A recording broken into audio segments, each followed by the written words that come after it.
If you've been thinking about getting serious with your money, like actually serious, now's the time. The Motley Fool is offering new members 50% off their iconic stock recommendation service, Stock Advisor.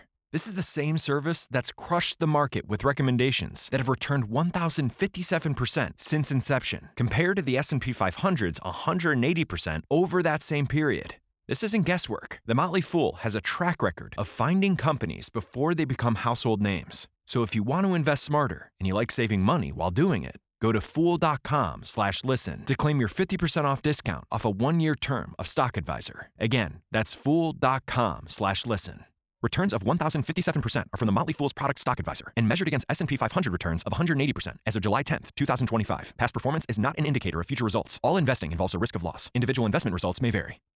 Hello, my name is Kevin Tudor, and I'm one of the 3 hosts of Almost Major, a film podcast dissecting many major indie studios and the films they release. Every week, myself, Charlie Nash, and Bryden Doyle discuss overlooked, forgotten, or bona fide classic indie films via studio-specific miniseries. We've previously covered numerous films from Artisan Entertainment, Lionsgate Films, and New Line Cinema. Titles including The Blair Witch Project, American Psycho, Dogville, But I'm a Cheerleader, Saw, Requiem for a Dream, and Ringmaster, you know, the Jerry Springer film. Anyways, we have a fun time every week and we hope you will join us. Subscribe to Almost Major wherever you get your podcasts. Now proudly a part of the Someone's Favorite Productions podcast network.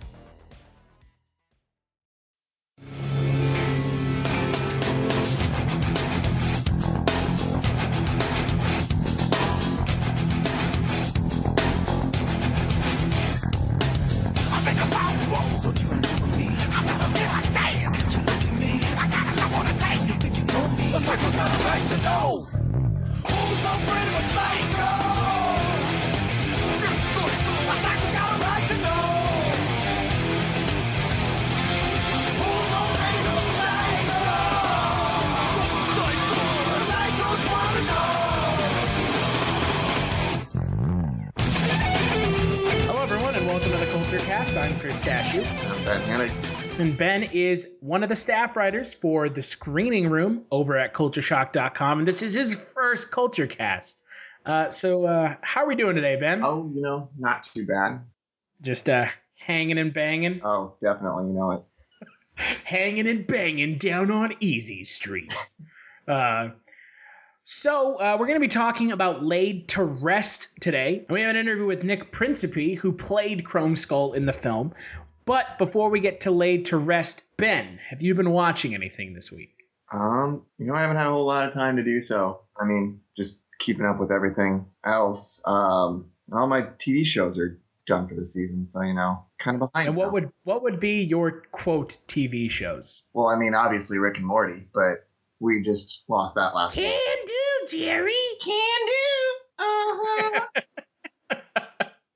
Oh, shit. Yeah, that was over last weekend. And what an end to the show. What an end to the season that was. And finisher. But, I mean, I don't know that we expected anything less after last year, so. Yeah, it's true. Good stuff. So what about any other shows that you watch religiously? Well, I've got Venture Brothers coming back in the spring, and until then it's kind of quiet, just whatever I can roll into. Probably finally catch up on some stuff that people are always telling me I need to watch. Yeah, dude, you totally should check out Keeping Up with the Kardashians.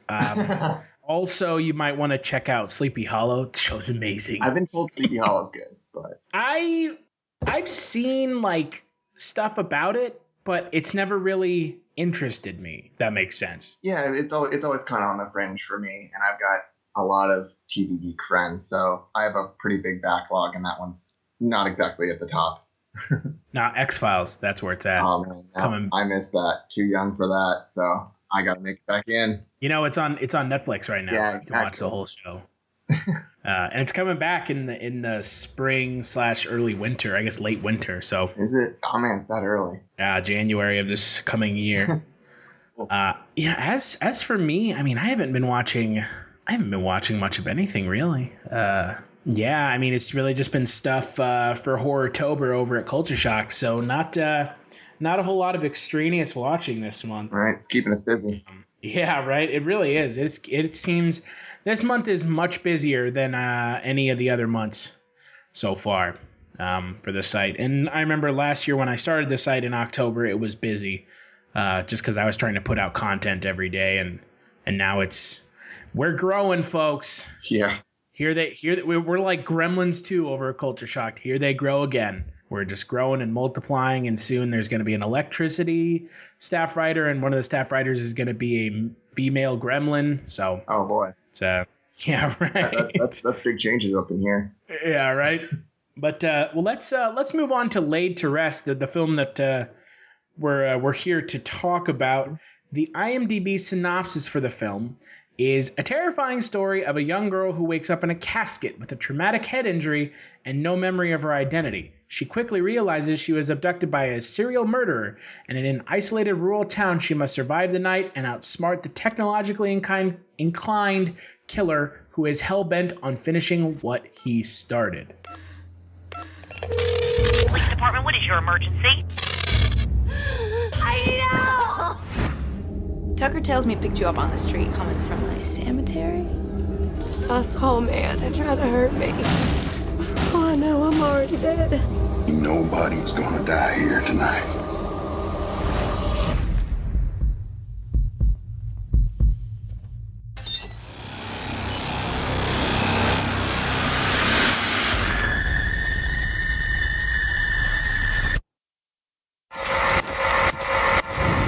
Videotape all the girls' murders.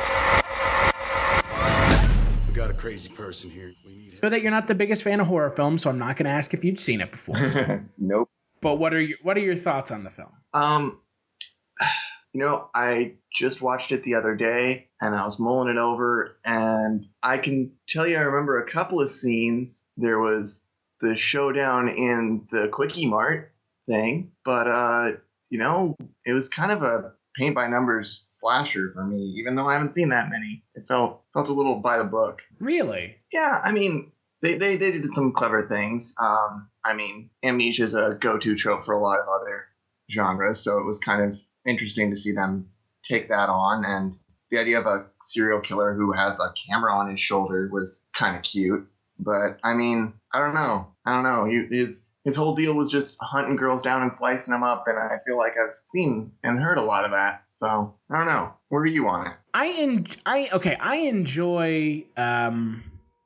enjoyed this movie when I watched it. Back in the day when it first came out. And I enjoyed it again recently, but I feel like some of the luster is gone. I remember thinking that it was like really cool and the kills were awesome, and the kills are still really good. The kills are definitely one of the best parts of this movie. But there is some stuff in the movie that is just really forgettable, and I think that that's really unfortunate. Yeah. I mean, it kind of, I don't know. I wanted to give it a chance. I wanted to like it more, but there's just a few weird little stumbles that just patch you totally out of it. Yeah, and the problem I also have is the movie. It's kind of really strangely paced. Oh, definitely. Because the film opens on Bobby Sue Luther's character, whose name ends up being Princess because she can't remember her name. Which that nickname just kind of all right. Yeah, slap together, but yeah. The film opens on her, and then it just kind of starts going and doesn't stop, and you kind of things are revealed piecemeal throughout the film, like who she is, like who her character is, and who Chromeskull is. I think that it's a big success of the film that they don't reveal Chromeskull's character. Definitely, yeah. If that makes sense.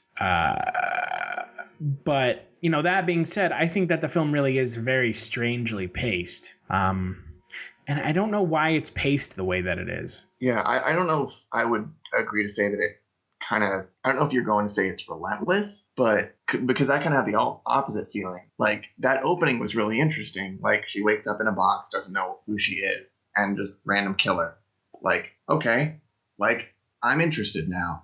This is weird. But then, like, when they take the slow down to try and, like, figure out who she is or why she's being killed, like, then it starts to chug. And then they introduce the, what's his name? The internet kid, whose character doesn't make a whole lot of sense. But Yeah, and this film is nearing, it came out in 2009, so some of the it's some of that's in that haze of time. So yeah, the film definitely you can feel its age. Yeah. Do you love movies? So do I. What's up, y'all? It's KB, and I love movies. Inviting you to listen to The Conversation, a film podcast where passion meets perspective and opinion. From the old school to the new, I invite a guest on to discuss the movies that thrill us, challenge us, break our hearts, or even blow our minds. There's always new episodes dropping wherever you get your podcasts. So join the conversation. We don't just watch movies. We love talking about them too. The Conversation with KB Loves Movies, a part of Someone's Favorite Productions podcast network. Lot, I would say. And that's not necessarily a bad thing. It doesn't feel timeless because of some of the things that the film does. Mm-hmm. If that makes sense. Right. But yeah, some of the characters, specifically the character of, I want to say his name is Steven, the computer nerd. Yeah. Man, I don't know what the point of that character is. He had a couple of good bits and like a few good scenes, but most of it's just him being a whiny little stereotype and crying about his dead mom, and that didn't pay off. So I didn't get the whole point of that. Yeah, I mean, it felt like a real wasted opportunity. His character did, right? Because like the idea of having like a trio between him and Princess and Tucker, played by Kevin Gage. Yeah, he was pretty darn good. So I liked his character a lot, and I feel like having two people for him to play off of was good. But the nerd kid didn't pull his weight. And for me, I feel like Kevin Gage is almost the highlight of the film. Definitely. He's very sympathetic as the male lead. Mm-hmm. But up until the kind of the standoff at the end of the film, it really is just the three of them and Chromeskull. Right. So, and I think that, there's just not a huge problem with that. But I feel like, I just feel like Nick Principe as Chromeskull and Kevin Gage really keep this movie going, because Bobby Saluther's character is essentially I have amnesia. Mm-hmm. And it's not that that's bad, but we've seen it so many times. Right. Yeah, it's a played out trope, and even, ignoring that, it just, when your character is like, I don't know who I am, I don't know what's going on, that doesn't add an urgency to the film. It doesn't. She doesn't drive the movie. Just things happen to her, and she reacts to them. She doesn't actually have any impetus. So it's a hard character to work with. And I don't think that that's her acting that's bad. I think her acting is perfectly fine. Mm-hmm. I think it's just the situation that the film puts that character in, which is you don't find out who she is until like the last scene of the film. Last kind of at the 10 minutes, like. Yeah, where everything falls off. So yeah, and again, I don't think that her character is bad. I just think that the main character of the film, the main lead, being a amnesia patient, it's just not. That's not the situation that I would want out of a horror movie. That's more like a thriller trope, mm-hmm. I feel like, than a horror movie. In horror movies, it's normally more like, how did I get here, not who am I? Right.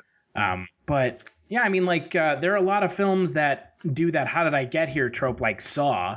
I mean, a lot of the Saw films do that. And some of the Saw films, have been successful at that. Some of the Saw films have not been successful at that. But I'm not a huge fan of this kind of the amnesia Memento-esque thing. Because I'm also not even sure that amnesia works like that. I don't think. I know it's the go-to trope that Hollywood doesn't totally understand. But someone gets I'm hit no on the back doctor of the head. to tell them otherwise. So barring some of the performances, what did you think of the kind of the action and some of the just kind of the plot of the film? I mean, besides what we've said, I did like you said, the kill scenes were pretty good, pretty intense. There's a few that kind of falter, but when your guy just runs around with a big silver knife, you can only do so many different things. And he tries a few, interesting moves with that, a few good scares. I don't know. It's a strange one to talk about without giving too much away there at the end, because that's honestly, I feel like it mostly holds itself together up until those kind of last moments, and then I kind of lost it. Why? Okay, so let's play the interview with Nick Principe, who played Chromeskull. Mm-hmm. And when we get back, we'll talk about some of the film in a little bit more detail, especially the end of the film.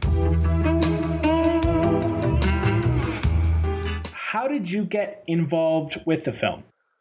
I initially had gotten involved with the film because maybe like 2 months previous, I had worked with Rob on a movie called Killer Pad, and we both had taken the job because Robert Englund was directing the movie.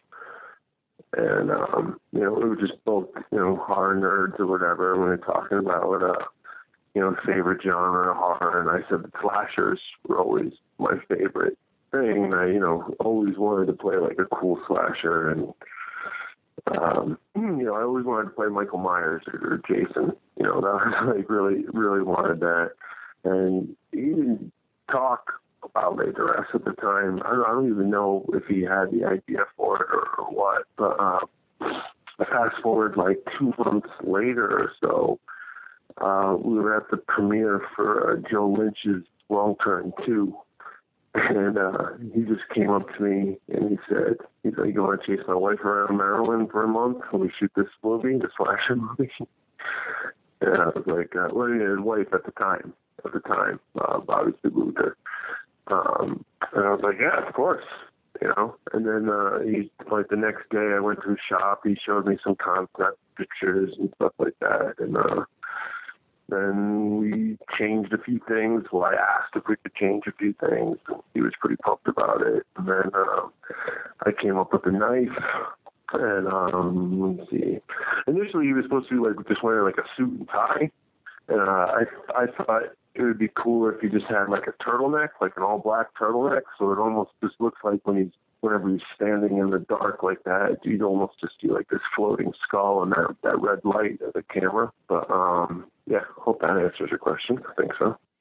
Well, that's actually my next question is how involved were you with the final Chromeskull we see on screen? Obviously, the script is one thing, but how kind of involved were you with the final creation of the character? He definitely just let me do, he trusted me in the sense that he knows that, like, I know this genre of horror, the subgenre, if you will. Like, slashers, like, we'd gone over, like, how much I loved slasher films, and I was like, I'd like him to walk like the Prowler, but I don't want him to be too like Jason. And if it's going to be like Jason, I want him to be like, Part 6 or, Jason Lives. He knew I had very specific ideas for it. And basically, he just let me do whatever I wanted. But if I did something he didn't like, he would like pull it back and be like, "That's just something I don't think he would do." But it was a while ago. But if memory served, there was only like 3 or 4 times where he said like, "No, I don't think Chromeskull would do that." Any of those things stick out to you in your mind as?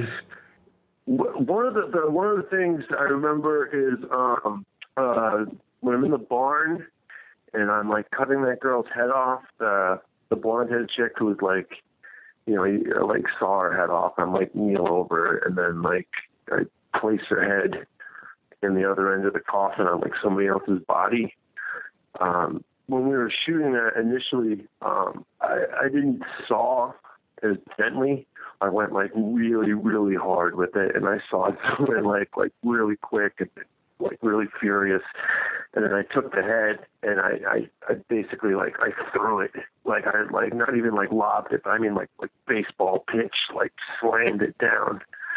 And he was like, "No," he's like, "Pull it back a little bit." He's like, he's like, "Go a little bit more gentle," And then it ended up being like, I think the frame he ended up using was like, I kind of wiped some of the blood off her face. and then like gently put her head down on somebody else's body. So that's just off the top of my head. I don't know. If I thought about it, I'm probably sure there's a couple more. But I mean, that's probably the most major thing. And I don't know, when a director says something like that, I try to make it a point to remember those kind of things so it doesn't come up again. I mean, most actors don't like being told not to do something, so you want to try to avoid that scenario even happening to begin with. You know? Of course. So you kind of already mentioned the Prowler a little bit as an influence for your mannerisms of the character Chromeskull, and obviously there was a sequel made which fleshed out your character a little bit more. But in the first film, he's kind of just this lumbering brute who's obviously very smart. What were your influences and inspirations that you brought to the character of Chromeskull? Well, I kind of saw him as like, I guess I kind of saw him as like Vega from Street Fighter meets like Patrick Bateman. Like someone that's, you know, beyond psychotic, but doesn't think he's psychotic. And then someone who's also extremely very vain. Like, I only figured he's kind of wearing that mask as like protection, give or take. You know, because he was very vain. And, I mean, which led to, like, the second one where, you know, well, I mean, at the end of the first one where he loses his face, for him to go even more psychotic in the second one because, you know, I don't know. That was, like, the whole point of him wearing that mask, give or take, at least in my interpretation of it. But, yeah, I mean, I don't know. I really saw him as, like, Patrick Bateman, but with a mask and silent, you know. I mean, I guess that was going into it. And then, you know, I was listening to a lot of, like grindcore and really, really heavy music and stuff like that.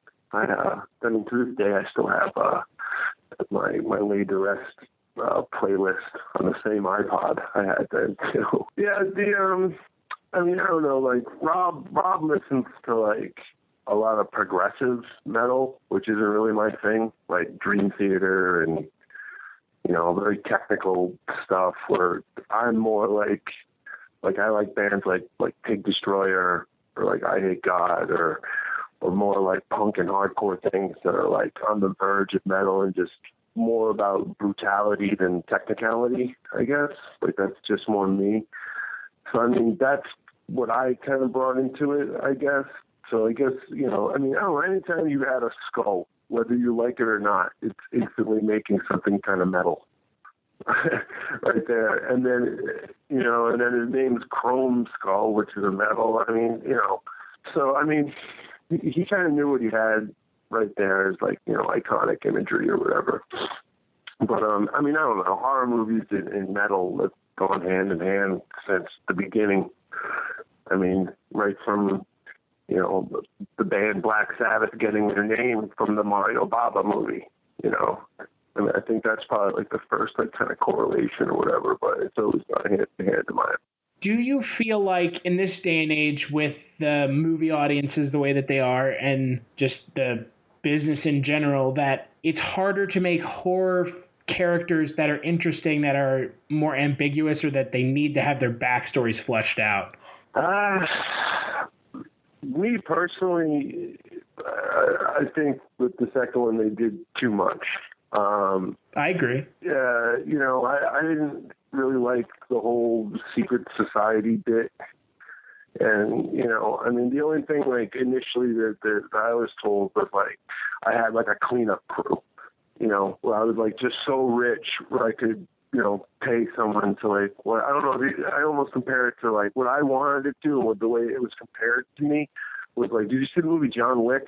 You know how he's like, I got 8 dinner reservations, and there's like those guys that just come and they take away the dead bodies and they clean the whole place. That's what I had initially envisioned Chromeskull having, is just like a cleanup crew that would come and just, you know, make the mistakes go away and But you know, it got a little more in depth than it probably should have. I think, you know, for me, you know, a killer, it's always scarier to me not knowing his motivations, not knowing his backstory. not knowing these things is much more scarier than anything that somebody can dream up, you know. Just not knowing is, you know, that big void of question marks of, you know, what motivates him, why he does it, you know. Which I guess you really still don't know why he does it, but I mean, you can just make your own conclusions, give or take. But I don't know. Yeah, I just think less is more in those situations. In the late 70s and in the 80s especially, the classic lexicon of horror monsters, you know, slasher monsters were created: Jason, Freddy, Pinhead, Leatherface. Do you feel that in this day and age there is a overwhelming lack of memorable monsters being created? I mean, Chromeskull notwithstanding, I think that he's one of the more entertaining ones we've had in the last 10, 15 years. But do you feel like there's an overwhelming lack of memorable slasher movie monsters? You know, I think there is, but I mean, I don't know. Victor Crowley is pretty cool. At least, you know, Chromeskull and him always kind of get mentioned together because they're kind of had similar release dates. But it's kind of it's a little shocking to me that there's not more. You know, I mean, like it's a pretty easy formula that you know makes people happy. You know, like great gore, suspense, tension, and usually objects. I mean, it's you know, it's not. I mean, I see like fan art, all these like comic books and stuff, and there's like a million guys that I think would make amazing like slashers or whatever. And yeah, I don't understand why. I mean, it's just not like you know, it's just not a viable, I guess, genre. I mean, it just doesn't make a lot of money. It's not like the late 80s, early 90s anymore. So I guess, I don't know. It's just really tough, I guess, for people to get behind it. But I think if people took more risks, you know, I think the fans would surprise them, you know. Because I know, like, with Laterettes, I didn't at least expect this to happen. You know what I mean? Like, you know, I'll never personally call him like a new icon or whatever, because I just don't, you know, that's not my place to say. But when someone else says it, I get blown away, because, I mean, we were just trying to make a cool horror movie. You know, anything else that happened after that was just, you know, icing on the cake. But, I mean, to still be doing interviews for it now, you know, like, geez, almost 7 years later, it's pretty cool. Do you think that there is a chance that the environment will ever change back to the way it used to be so we can get more memorable monsters, or do you think that time has passed? Well, I don't know. I mean, everything kind of, what goes around comes around, you know. I remember I was actually, I'm presently working on The Purge 3 right now, and the second AD is someone that I've known for like 15 years or so. And I remember like just 10 or 8 years ago, we were like, man, wouldn't it be cool if, you know, they just did more zombie stuff? Like, you know, and they're like, oh, a zombie TV show would be cool. And we're like, oh, nobody would watch that. You know, and then here we are. And there's, you know, like 3 network TV zombie shows. The movies are coming out like every other month. You know, if you would have said this to me like, you know, like 10 years ago, I would not have believed you at all. So, I mean, who knows? I mean, there could be a big resurgence for it, you know. It's hard to say. And I guess in a sense, it kind of is. I mean, I watched that Scream Queen show the other day. I thought it was awful, but it's still technically a TV show about a slasher. And then American Horror Story has done some stuff with slashers and stuff. So, I mean, I don't know. You know what I mean? If people like it and they pay enough attention to it, Hollywood will listen, you know. But I guess as far as just to answer your question, you know, I mean, I think there's always a possibility. All it takes is like one mainstream thing to be a hit, and then there'll be spin-offs from that and so on and so forth. Do you think that rebooting the old properties is the right answer? Oh, absolutely not. I don't know. It'll be interesting to hear what Rob says. I mean, because he's been telling me we're going to do a Laterettes 3 for about 4 years now. And I'm like, let me know. You know what I mean? Like, the phone's always on. And I see him now and again. You know, we talk or whatever. And he's like, oh, I got this cool idea. And then I'm like, oh, I got a cool idea. And I don't know. I mean, it is going to happen. I just couldn't tell you when. Maybe, I mean, I haven't talked to him in a couple months, so maybe when you talk to him, he'll have some new information. Who knows? But, I mean, I don't. Remakes are just never the answer. Like, for me, with like these slasher films with, Friday the 13th, Halloween, all those things, I am more than welcome to have another crappy sequel. I am all about it. I don't need their origin story. I know it. We all know it. No point. Let's just keep going forward.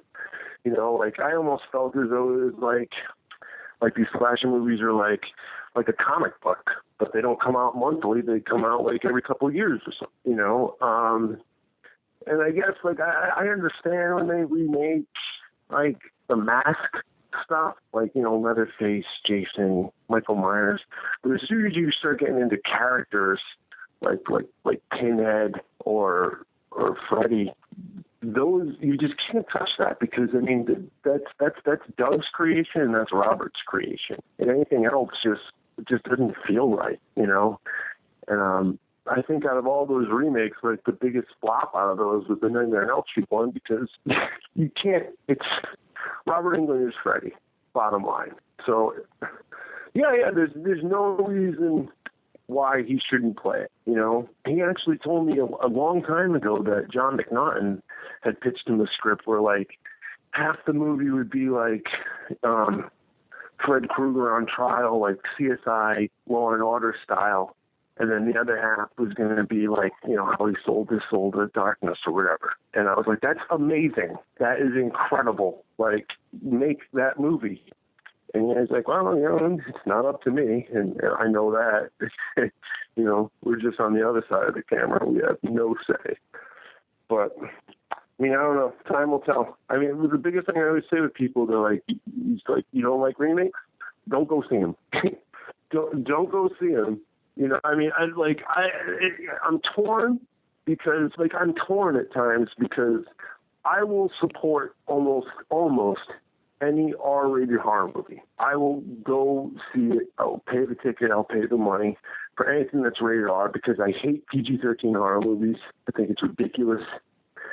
There's no point to it, But the remakes are a tough one. That's a tough one to swallow, But that's just a simple thing. If you want them to stop making them, then stop going. So you were brought in to play Chromeskull, and we already talked about that. What was kind of the mindset you would get yourself into every day on set before you would kind of start shooting? So dark. It was actually a really rough time. I had just gotten out of a long-term relationship. Basically didn't even know where I was living when I got back to Los Angeles. I had moved out, put a bunch of my stuff in a storage space, and we went to go shoot in Maryland. And so I used that as much as I could to build the character. And I started not liking myself a lot.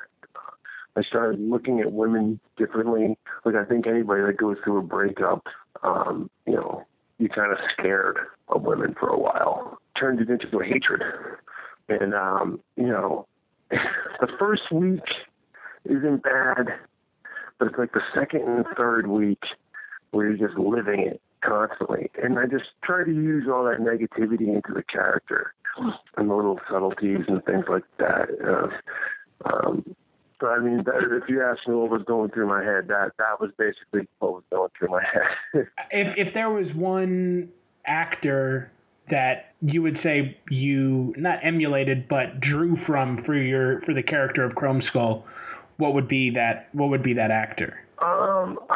Geez, I think I would have to say, and I've been quoted on this before, is Rutger Hauer, because I know I was quoted before again as saying it was Patrick Bateman meets Roy Batty from Blade Runner.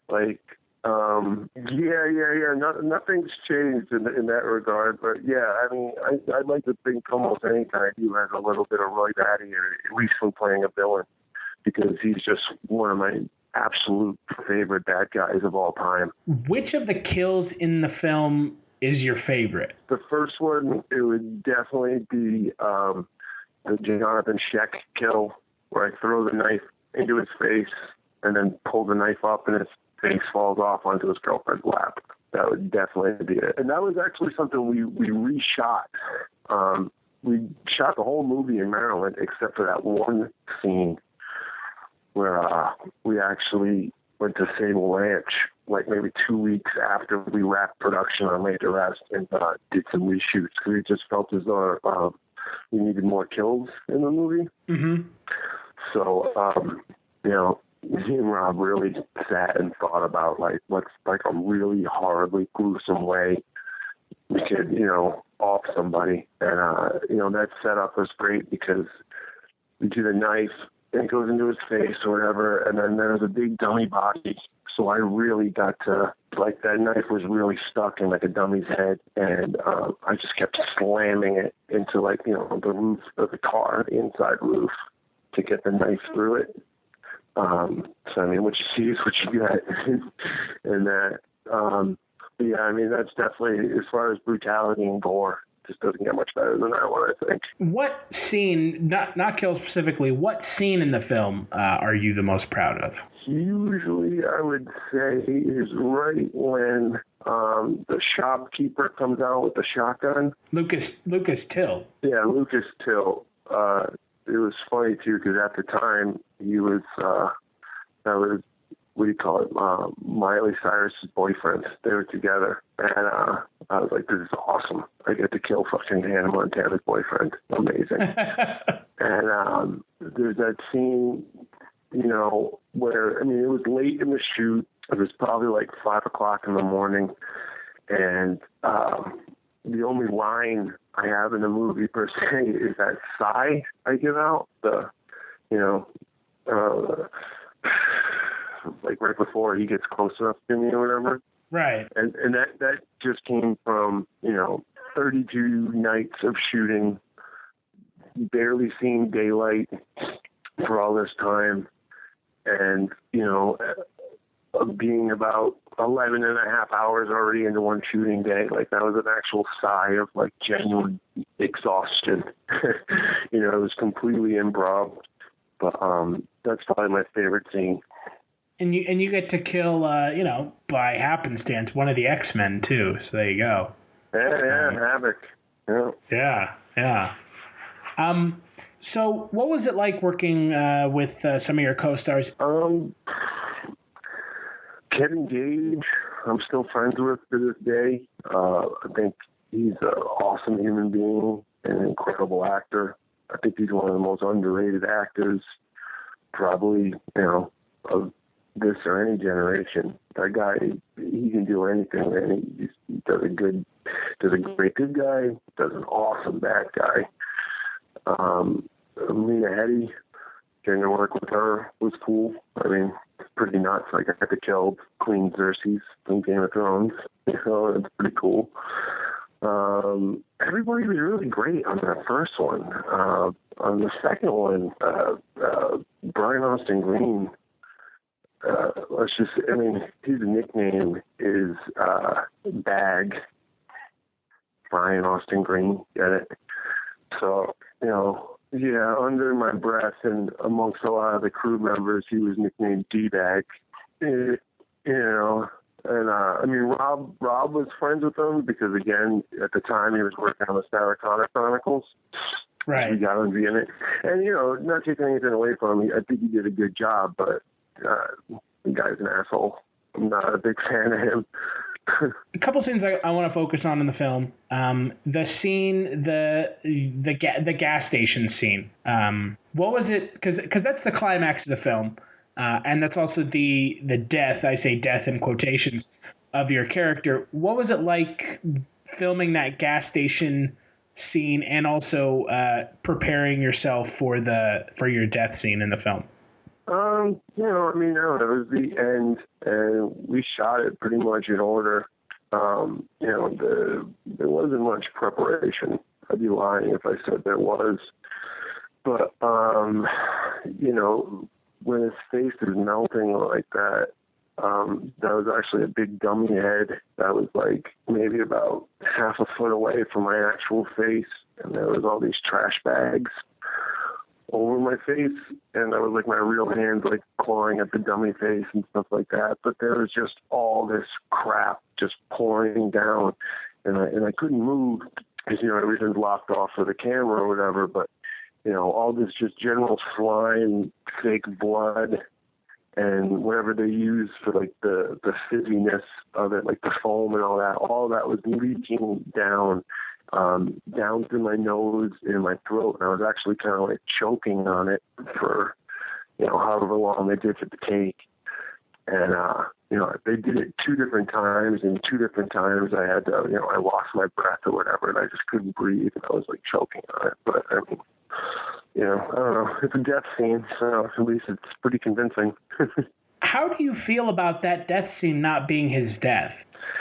Well, I mean, again, when we initially shot that first movie, there were no intentions to make a sequel. You know, it was just you started kicking around ideas afterwards, I guess, you know. And it was funny because I actually went to a couple of UCLA professors. It was actually a reference. A friend of a friend sent me over, and I was like, is there any way, like, you know, somebody could actually live through this? And they just said that as long as the brain wasn't too affected, you know. So, I mean, you know, there's definitely some suspension of disbelief, but, I mean, you have to assume, like, his face was melted off, and then just the skull, like, the front part of the skull was, like, bashed in, like the face and cheek and teeth and all that. And this guy showed me a video of this hunter in Russia who had been attacked by a bear, and basically a bear just ripped his face like clean off, like skull, everything. But, you know, most of his brain was still intact. So it was like, oh, we got something to work with, man. You know. So they just went on from that, and then, you know, the second movie had a really cool opening credit scene, at least, of like the surgery. Do you think that it would have benefited the first film in the second film to not have your character specifically be back? I mean, at that point, I mean, they would have had to devise a bunch of whole new characters, I guess. And, right. I mean, it's like classic horror, right? The guy, he's not dead. Yeah. I mean, we knew one thing. I just didn't want to go a supernatural route. That was the only rule that we had going into the second one. Didn't want to make him supernatural. We learned our lesson from the first one and the second one. And when the third one does get made, I think it'll be more of a back to basics, more like the first one, at least. If it were, and I'm sure you know where this is going, you as Chromeskull, or just Chromeskull, and Jason and Michael in a fight, who would win? Freddy can't be included because, like you said, he's supernatural. Jason is supernatural too, but... Right. Well, I think Jason would tear through everybody. Yeah, I really do. What I always say, though, as far as like the slasher movies go, like, put Chromeskull up against the Collector, put Chromeskull up against the ghost-faced guy from Scream, or Chucky from Child's Play. But you can't hang with the big boys. No way. You know, Michael Myers and Jason will always be king. Who's kind of in your mind, the big boys of horror, other than Freddy and Jason and Michael? Is there someone else that you think is in that? Can't beat the classics, but I mean, like I said, like, I'm a huge Prowler fan, and I think a lesser known one that I talk about a lot is Just Before Dawn, the 2 twins from that movie. I think they're scary as hell. I don't know. Yeah, that's about it. I mean, technically, I'm still like a Frankenstein man. I think everything comes back to them. You know, be it Jason or Michael Myers. I think they're still taken from Frankenstein. We're talking about horror films in October, traditional and non-traditional horror films. Are there any traditional horror films you're a fan of, and then non-traditional horror films that you're a fan of? Well, I mean, as far as tradition goes, probably like one of my favorite horror movies ever is Bride of Frankenstein. And then some of the weirder stuff would be like that old movie Society with Billy Warlock. It's a really weird one. It's a really, really weird one. I don't know, like body horror stuff. So I mean, I love Cronenberg. But I don't know. I think a great one. I mean, it's definitely an obvious horror movie, but like as far as something new that's been really great is that movie. I don't know if you heard of it, called Headless. It's a spin-off of this other like no-budget horror movie called Found, but it's about like a little boy who witnesses like his older brother basically becoming a serial killer. It's really good. I don't know the name of the filmmaker. I forget, but they're from somewhere in the Midwest or whatever. But I think that's a really good new example of like really awesome horror. Yeah, I mean, are there any kind of newer horror films that you have really enjoyed? I saw one on Netflix called Wormwood. Mm-hmm. Apparently, I did a little bit of digging, and over the course of like a year and a half, these guys just shot a cool zombie movie, and they got really cool costumes. They did it right. They took their time with it. If they didn't have one big lump sum budget, they definitely took their time and did a good job with that. It Follows was incredible. I thought that was really original. I don't know. I think, but if you haven't heard of Headless or Found, I think you'd really enjoy those. Is there anything you're working on now you'd like to talk about? Let me see. Tales of Halloween comes out in like 2 weeks, and I was in Mike Mendez's segment of that. And then about a month after that, I did a movie also from Mike Mendez called The Last Heist, which had Henry Rollins as a serial killer. And he's like a bank patron. Oh, yeah. It's I'm like a bank robber with like 4 or 5 other people, and we get stuck inside the bank because the police have it like blocked off, and one of the bank patrons is a serial killer, which is Henry Rollins. He ends up picking people off one by one. So that was really cool. I played the bad guy in a Lifetime movie that's supposed to be airing in November. And I'm presently on the East Coast right now shooting The Purge 3. All right, so big thanks to Nick Principe for sitting down and talking with me about playing Chromeskull in the film. But let's talk about the ending of the film, because that seems to be something that you're in contention with.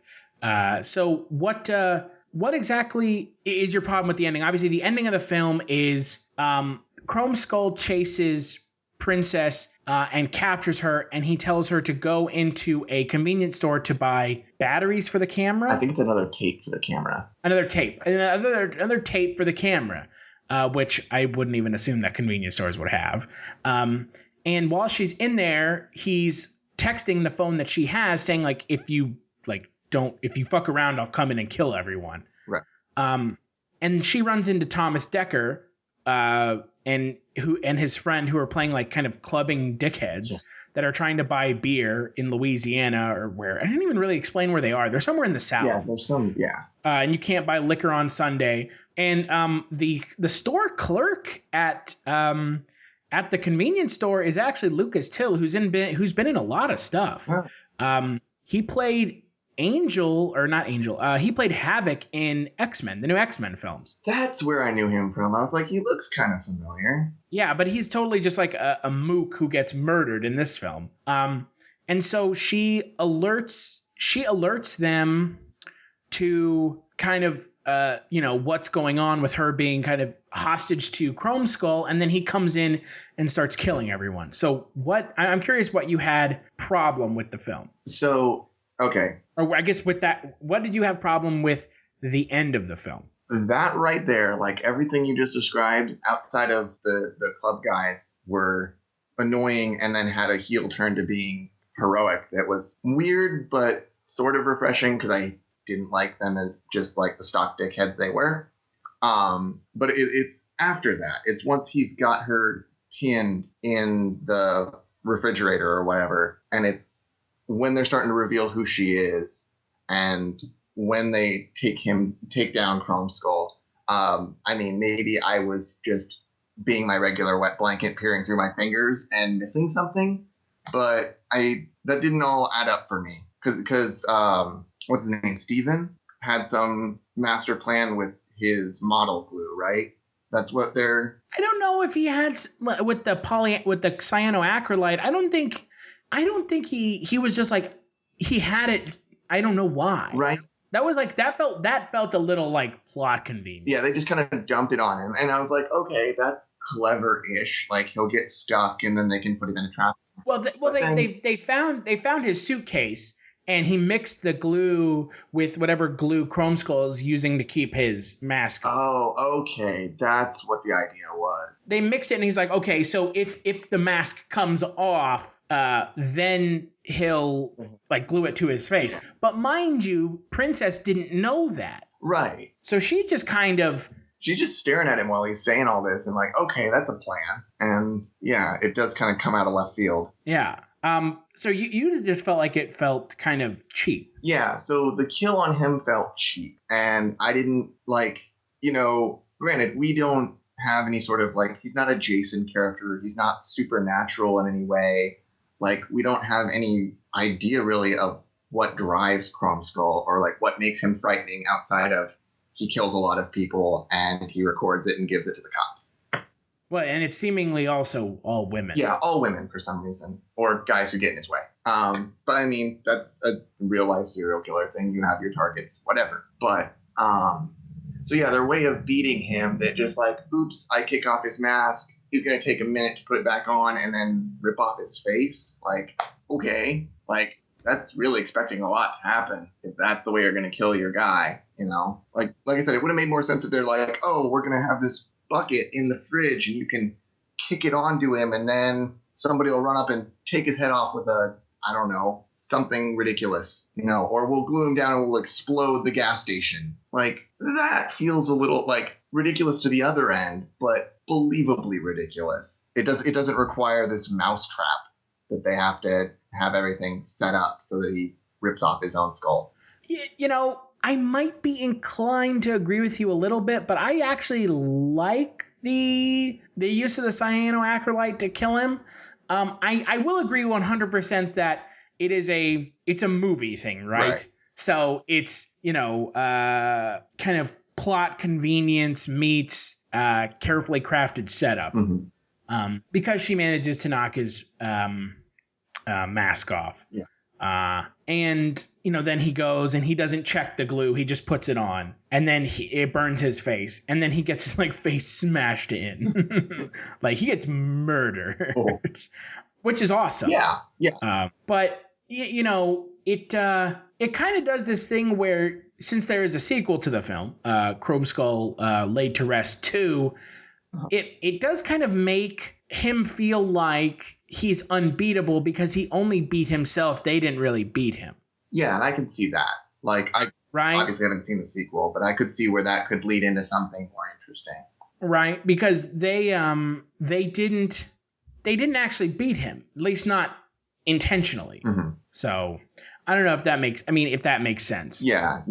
And that's a little more nitpicky on my side. My problem is really more with Princess's reveal. Like, I feel like that was just really kind of last minute. And that she was a prostitute? Yeah, that she's just some random prostitute. Like, that's just too easy for me, especially because, when she's first introduced, to the family, that's the wife's reaction. It's like, oh, you just picked up some prostitute. How do we know she's not, this or that?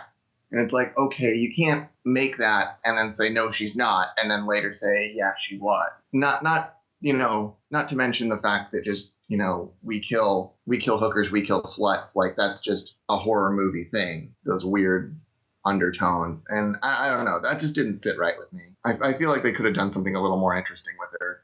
And I kind of agree with you, because at the beginning of the film, Kevin Gage's character finds out who she is and he doesn't tell her, mm-hmm. right? Because he gets that like piece of paper who she is and he just kind of sticks it in his jacket. Right. Yeah, it does kind of feel cheap. The reveal that, oh, she's she's a hooker. It also feels just kind of obvious too. Right. And especially given like everything that her character, like how strong she was shown to be, by the end of it, like, you know, she's not taking him on face first, but she's putting up with a lot. And I feel like it would have been more interesting if she would have had that from the get-go, you know, if her original character was something a little more developed. So, yeah, it just seemed like they were like, we want this amnesia character, and she'll just be a hooker, because that's easy. Because that's just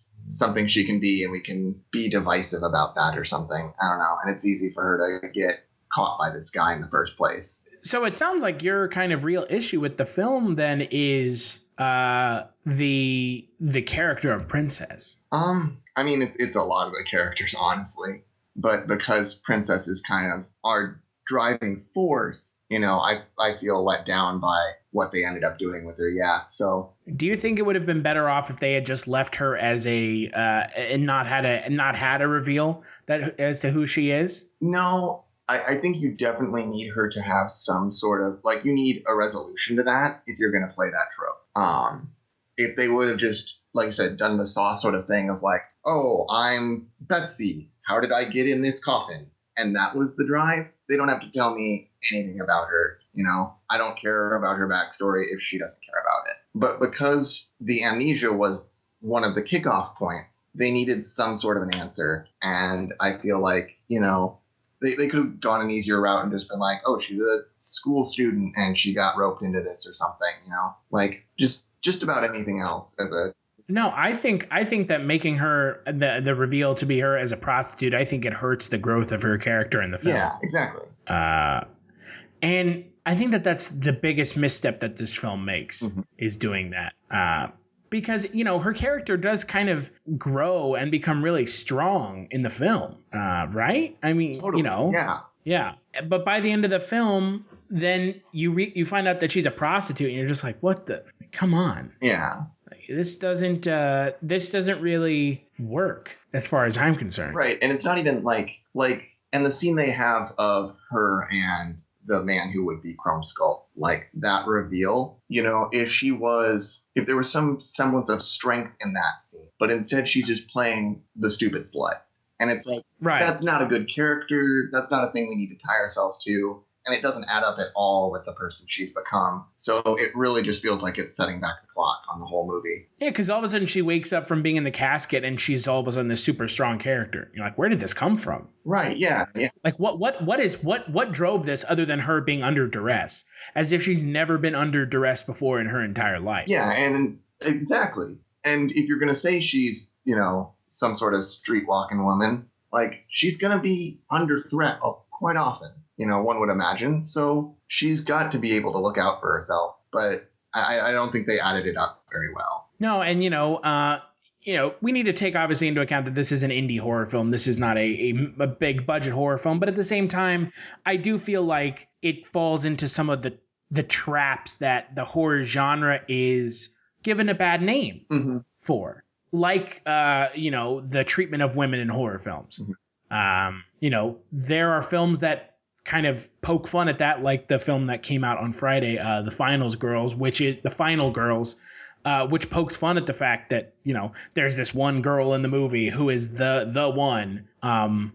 But it just, I'm surprised coming back and rewatching it, how cheap some of the things feel. Right. And I think that that's the biggest thing that disappoints me, is that there are some things in this film that, paired against some of the other stuff in the film, feel cheap. Yeah, I think I totally agree with that. Yeah. And that's totally my like the character of Princess, who totally feels cheap, and her reveal just totally destroys any semblance of growth that her character shows off in the film. Right. I mean, there would be ways to fix that. Just have the reveal be she's just some random person. Yeah.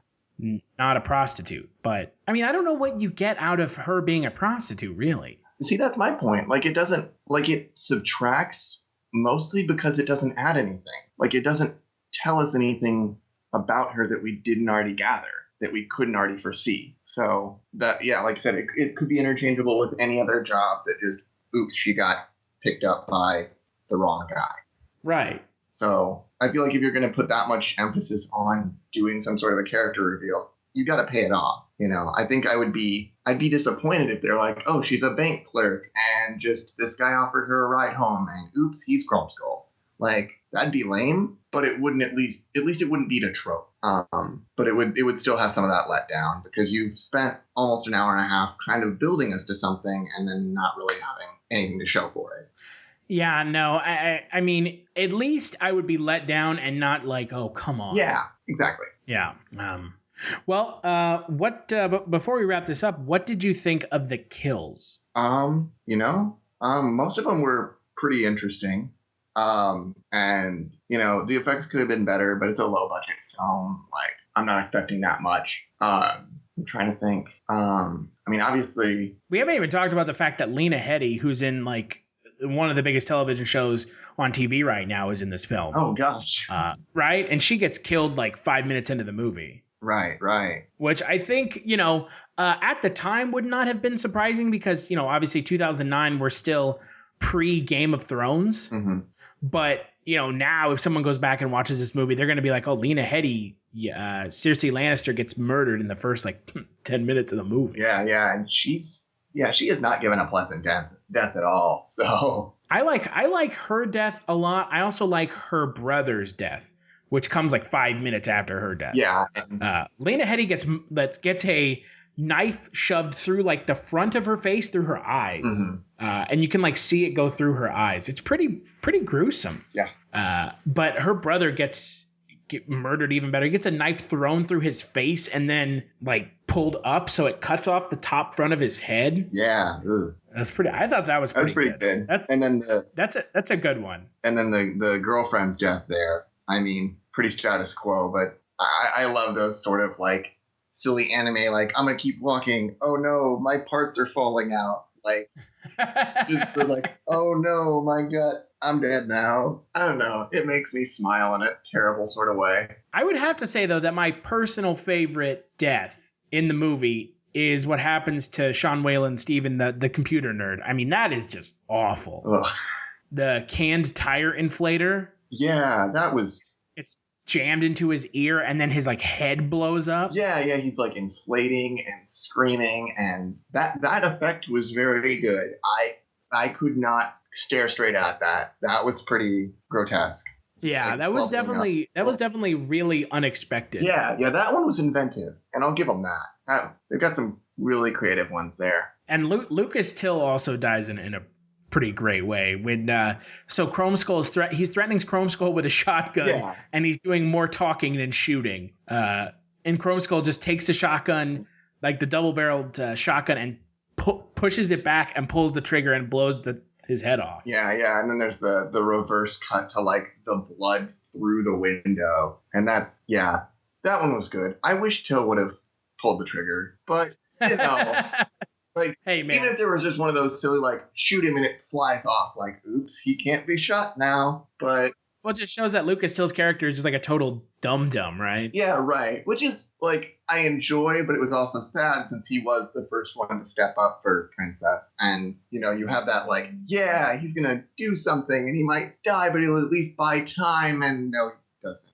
He bought time, all right. Yeah, he bought him another time in the grave. Oh, yeah. I feel like the indie horror scene, that is one thing that they definitely don't lack is creative kills and death scenes. Oh, yeah. And sometimes films just feel like a sparse plot thrown over a skeleton of kills. Uh-huh. I wouldn't say that this film feels like that at all, but I have definitely seen indie horror films that are you're just come on. Yeah. This one sort of initially you kind of feel that way as the very first kill when the groundskeeper gets murdered trying to let Princess out. There's a couple that's just okay, you're just trying to set up for shocks and scares, and the story's kind of meh. But it does grow past that. Yeah, I have to give it that. So yeah, no, I still enjoy the movie, but the character of Princess really doesn't. It doesn't do horror movies much justice when her character kind of falls into those typical tropes. Right, yeah. It kind of brings the whole rest of the film down. Even though there are some really original things, there's some really good forward steps. But when your main character falls into virtually every trope she can, you can only drag that up so far. Yeah, no, I completely agree. So, so Ben, skip it or watch it, and best performance. I'm going to say skip it. And like we said, I would give best performance. Oh man, I'm sorry, I'm awful with names. It's got to be either Chromeskull, because just he does that imposing very well and just not giving a care.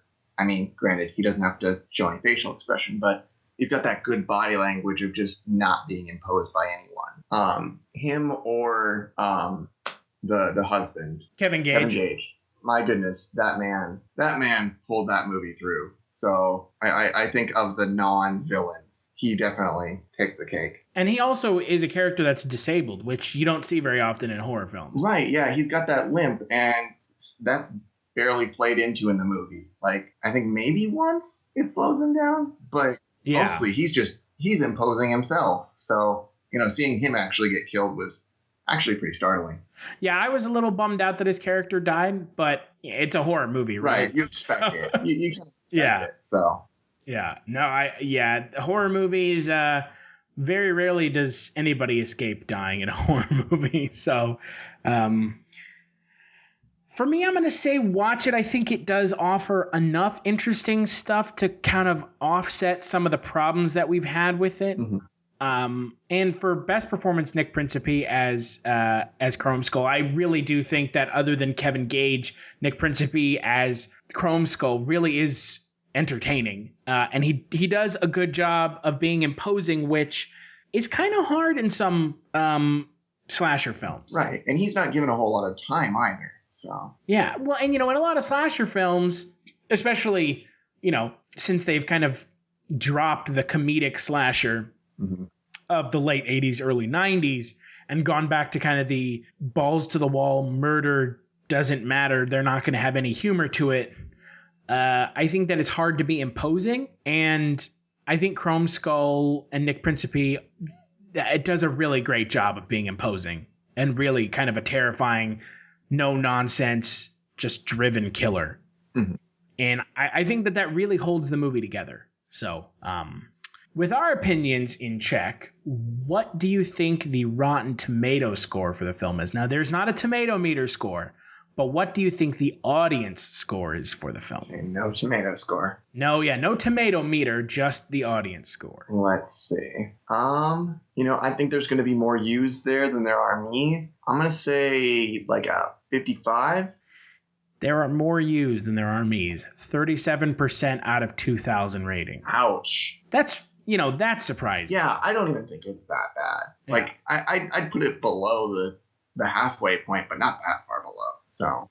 Yeah, 37% is pretty far down. When you look at a movie that has really high audience rating like Avengers or, Fast and the Furious 7, you're just like, what?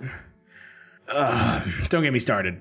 This movie's better than either one of those movies, and this movie is not the pinnacle of horror either. I don't know that I would go that far, but... Well, have you seen Furious 7? I have not seen a single Fast and Furious movie, so that one... Well, the fact that you haven't seen them, I think, speaks volumes as to your perceived quality of those films. Oh, I'm sure.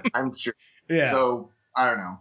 By now, they sound like they've gotten ridiculous enough that I might just watch them, and Vince is always a treat. So just because you think they've gotten ridiculous doesn't mean you should watch them. Probably true. Yeah. So before I talk about this Thursday's Kulturecast, is there anything you want to plug, Ben? No, I don't think I've got anything big or crazy going. So other than your reviews over at cultureshock.com. Oh, every Friday or thereabouts, depending on my level of death. But yes. Hey, sometimes life happens, right? Oh, yes. Quite often, life is happening. Yeah. But yes, Fridays, Saturdays, my reviews. So. And this month is your favorite month of the year, horror movie. Oh, great horror movie. I'm dragging Ben face forward through horror movies. Well, if the one thing can be said, it's been a good start to the month, and I think the reason I've been so down on Laid to Rest is because you've been setting me up for better movies, and so I'm vaulting out of my own hatred of the genre, and then to be kind of brought back down just probably was just a bad timing. No, I mean I can completely understand that. Jeepers Creepers, for all of its problems, doesn't really fall into the genre traps. Right, it doesn't do traps, and it just it's silly enough that you let it go. And I feel like... Except for that fucking bummer of an ending. Yeah. That movie has a real bummer of an ending. Yeah. But I think that the ending of the film might be my favorite part of the movie. Is that it is such like a bummer of an ending in like the blackest comedy way. Right, exactly. Yeah, it's still got that black comedy, and that's nice. That's true. Yeah. As for me, you can follow me on Twitter at Kulturestash, and like Ben was saying, you can find movie reviews, video game reviews, some wrestling reviews, and news and weekly features over at cultureshocked.com. You can also find us on Facebook and Twitter at Culture Shocked. And this Thursday, we're going to be talking about You're Next. It is a adult version of Home Alone, and it is less horror and more thriller, but it is still definitely one of the best horror movies to come out of 2014. And we have an interview with Nicholas Tucci, who plays one of the main characters in the film. So make sure to check that one out. Bye, sucker. You die, you die, you die, sucker. Bye, bye, bye, sucker. You die, you die.